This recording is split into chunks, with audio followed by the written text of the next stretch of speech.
In today's video, I'm going to teach you how to remove background noise in Adobe After Effects.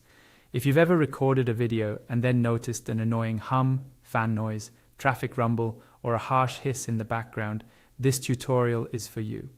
We'll be using simple tools that are already built into After Effects, so you don't need any extra plugins or software. I'll walk you through everything step by step, and by the end, you'll know how to quickly clean up your audio so your projects sound much more professional. First, open your project inside the After Effects editor.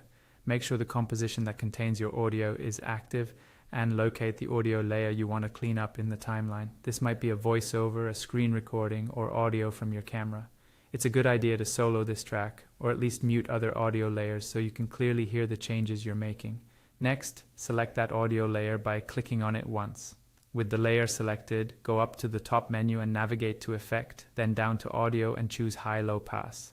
This effect gives you access to both a high-pass filter and a low-pass filter, which are very handy tools for removing different types of background noise. A high-pass filter allows the higher frequencies to pass through and cuts out the low frequencies. This is useful for removing low rumbles like air conditioning, distant traffic, or handling noise from your microphone. Start by enabling the high-pass option and set the cutoff frequency somewhere around 80 to 120 Hz.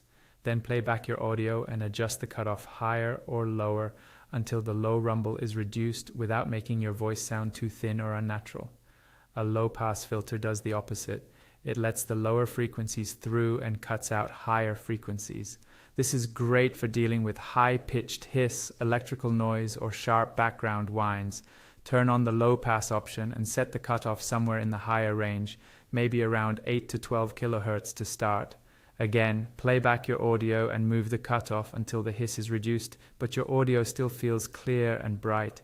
Take your time to tweak both filters together. Listen closely after each adjustment and aim for a balance where the noise is minimized, but your main sound remains natural. Once you're happy with how it sounds, you're done. That's all it takes to remove background noise in Adobe After Effects using the built-in high-low pass filters.